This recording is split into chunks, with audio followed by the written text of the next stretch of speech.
In addition to a mission and a vision, Paul has brought a North Star, a focus, an aim for NeighborWorks America. And the North Star is that every community is a place of opportunity. It's a great challenge. It's a great place to aim. We can't get there by housing alone. We have to be holistic in our approach. Ladies and gentlemen, please welcome to the stage Mr. Paul Weech.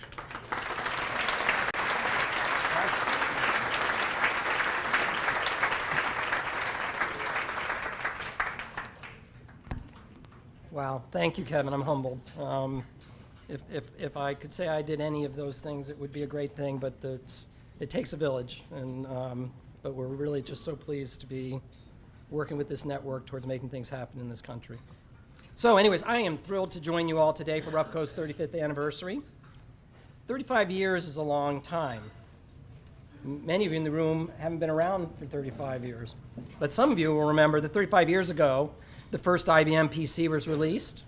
Sandra Day O'Connor became the first nominated female Supreme Court justice. Raiders of the Lost Ark was released into theaters. And Simon and Garfunkel had their reunion tour in New York's Central Park. Contemplate all that. It's especially my honor to be here today along with Assemblyman Perez and Mayor Noble to help you honor your honorees, Congressman Chris Gibson, RUPCO founder Larry Kithcart, and former regional and vice president for NeighborWorks America, Deborah Boatwright. I will use my privilege at the mic to say especially how much I miss Deborah Boatwright since she retired from NeighborWorks last June. I valued her advice so much. She's so thoughtful and wise, and she's become such a good friend. So thank you for giving me this opportunity for a reunion with Deborah. I'd also like to use this opportunity and privilege of having the microphone to do a shout out to the crew from NeighborWorks America. Table's right over there. Great group of people. There is, our delegation is led by our acting vice president for the Northeast region, Joni Straussman, but the talent and experience around that table is terrific. I urge you all to get to know them and draw on them because they'll help you do your work. And I'm also a big fan of Kevin O'Connor. I've come to know him in my year and a half at NeighborWorks. I've come to know Kevin in my year and a half at NeighborWorks as an innovative national nonprofit leader. In 2013, he was honored by his peers as Practitioner of the Year. He is also a graduate of our signature nonprofit leadership program called Achieving Excellence. Achieving Excellence is a rigorous, it's NeighborWorks' premier gold standard leadership training program. The people that have graduated from Achieving Excellence are the Hall of Fame in nonprofit management around the country. I'm also pleased to say that RUPCO's Chief Operating Officer, Kathy Germain, is in this year's Achieving Excellence class. So we're bringing strong leadership to the whole RUPCO team. We've at NeighborWorks America particularly benefited from Kevin's role on our Real Estate Advisory Committee, where he and the leaders of other nonprofits in our network come together to guide and support our real estate business lines. And we also value his role in our rural initiative. In fact, RUPCO has won 2 awards from us from a program we call Safe and Sound that the organization has used to do replacements of manufactured housing and solar installations for low-income families. Finally, and most importantly, I'm pleased to say that Kevin is the author of 2 chapters in our upcoming book, which is titled NeighborWorks Works, Practical Solutions from America's Community Development Network. I love that phrase, America's Community Development Network. And of course, RUPCO is featured in the book because the field has learned so much from your work. One of Kevin's articles tells the story of repurposing the lace curtain mill and how creative placemaking can occur in an inclusive way. The second story is about RUPCO's unparalleled success in bringing energy efficiency and the resultant cost savings to families, Latino households throughout the area. The book is at the printer. We formally released it at an event in Washington, D.C. on December 12th. We hope Congressman Gibson will come and join us for that event. Be sure to let Kevin know if you'd like a copy. We're offering it to the network now at a discount, at a bargain price, when it'll go on to Amazon later in the year at a much higher price. For those of you that don't know NeighborWorks America, Kevin said a little bit of our history, but we are a nonprofit corporation that was established by Congress in 1978. Our mission is to help people live in affordable homes, to to improve their lives and strengthen their communities. And we accomplish this mission primarily through the support of a network of 245 organizations to which we provide grants, technical assistance, and training. To give you a sense of the scale of this, we made more than $184 million in grants last year, and we've issued more than 20,000 certificates from our training programs. We also provide our organizations, as Kevin said, organizational assessment services, where we put our groups through the ringer, that's a technical term, through a ringer that's a very rigorous review against the highest standards in nonprofit management. RUPCO has been a NeighborWorks member since 1999, and it has met the highest standards of performance and accountability every year.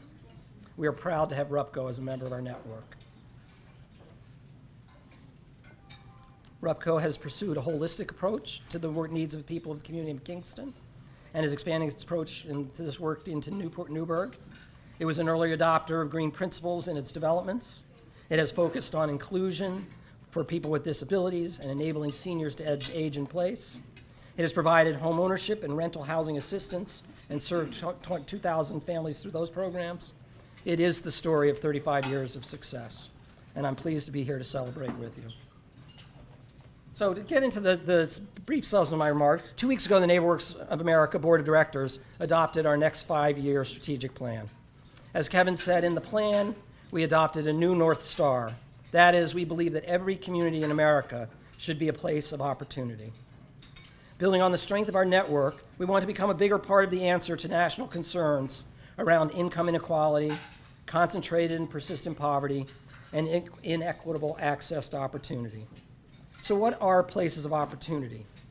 Communities of opportunity are places with safe streets, good schools, decent affordable housing, and access to jobs. Places where people are connected to one another with a sense of community. Places where a kid can grow up and realize his or her dreams. If you took Psych 101, you probably are familiar with Maslow's hierarchy of needs from the 1940s, which dealt with the needs of individuals. Dr. Maslow organized the hierarchy of needs in a pyramid. At the bottom of the pyramid, the biggest part of the pyramid, we have our physical needs, the basics, like food, shelter, water. At that level of the pyramid, there are also safety needs, security, and freedom from fear. In the middle of the pyramid, we have the need for belonging, friendship and love, the need for esteem and achievement. And at the top of the pyramid is what Dr. Maslow called self-actualization, realizing one's potential and growth and finding fulfillment in life. I believe what's true for individuals is also true for communities. In the community development movement, we must first meet the survival and safety needs of the residents, a place to buy groceries, a roof over one's head, a sense of security. And then it's critical that we develop the connectedness and the social capital of the community. It is only from these places, then, that humans can pursue self-actualization and opportunity. As I think about how to create places of opportunity, I'm also influenced by the recent work of economist Dr. Raj Chetty. His research is the strongest evidence yet that we have that where you grow up is an important factor in determining whether you will move up the economic ladder over the course of your life. Dr. Chetty's research identifies the key factors that are present in places of opportunity. These factors include good schools, racial and economic diversity, strong families, and that word again, social capital. The sum of Dr. Chetty's work is place matters. So how do we bring opportunity to these places? None of this work is easy. I recently attended an event in Washington, D.C.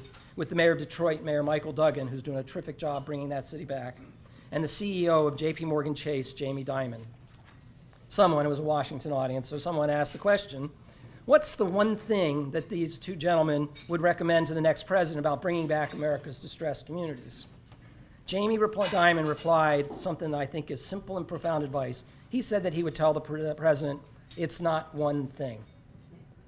Building communities of opportunity is a complex problem that will require a comprehensive approach. If we're going to make progress against poverty, we're going to need new paradigms and new ways of working. We have a lot to learn, but our experience in NeighborWorks America is pointing to some of the following elements of that strategy. One, cross-sector collaboration is important. The solutions require stable housing with community linkages to public safety, healthcare, education, and workforce development systems. The answers require complementary investments from numerous diverse partners who bring their best programs and services to targeted places and populations. As I've signaled a couple times, another key element is about building social capital, breaking down the isolation of poverty, and undoing the fragmentation of poor communities. It is about resident engagement and empowerment. The people we serve must have a strong voice in shaping the futures of their communities. And we cannot overlook the importance of race and culture. Community strength comes from embracing diversity and inclusion. Most importantly, though, and maybe this is my real central message today, there's a central role for a community catalyst, an individual or an organization that provides leadership. A community catalyst is a strong nonprofit like RUPCO that can work to engage residents, coordinate strategy, partner effectively with the public systems, attract resources and deploy capital, and work with other partners to help choreograph their work towards collective impacts. In its longstanding work in Kingston, RUPCO has played the community catalyst role, changing the physical landscape and engaging the resident voice in the redevelopment process. RUPCO has not just repurposed buildings, it has created places of opportunity. This summer, I was honored to meet James Fallows, the keynote speaker at our Creating Places of Opportunity Symposium in Detroit. Jim is a terrific storyteller who writes for The Atlantic. Jim and his wife Deb have traveled for 3 years in their small plane, covering 54,000 miles, flying to dozens of towns and cities across America to find out what makes some places thrive and others not. Jim and Deb Fallows offers a third paradigm for places of opportunity. They write that in thriving places, the locals care about community, people know the stories of their city, public-private partnerships are real, they have big plans, and my favorite, they have craft breweries. So I Googled last night and found places like Keegan Ales here in Kingston and Newburgh Brewing in Newburgh. This is a very good sign. This is my third trip to New York State in the last 2 weeks. I'm impressed by the strong civic commitment to making a difference in the lives of low-income people and communities and the strong commitment of the state and local governments to these efforts. I'm confident that this part of New York will succeed, not only because you have local breweries, because of the strong leadership of RUPCO and the support of all of you in this room. We at NeighborWorks America look forward to partnering with you in this success for the next 35 years of your history. And thank you for all that you do every day to make communities a place of opportunity. So thank you for letting me talk today.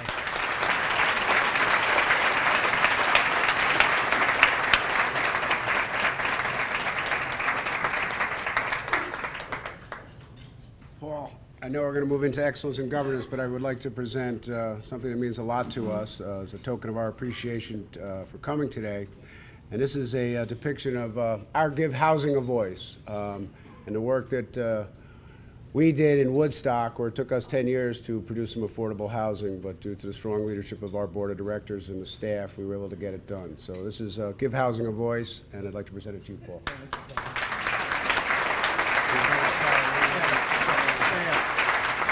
So thank you for this, Kevin. Thank you all for listening. I have one other happy duty here today, and that is to mark RUPCO's completion of the NeighborWorks Excellence in Governance program. Nonprofit organizations like RUPCO are successful because of engaged leadership. NeighborWorks America created the Excellence in Governance program to help good, strong organizations become even better by strengthening the relationship of their boards of directors with the management of the organizations. I am here today to recognize the successful completion by RUPCO management and its board of our Excellence in Governance program. Excellence in Governance is a rigorous 18-month program where that addresses the different roles and responsibilities of the board and management. It gets into behaviors and culture.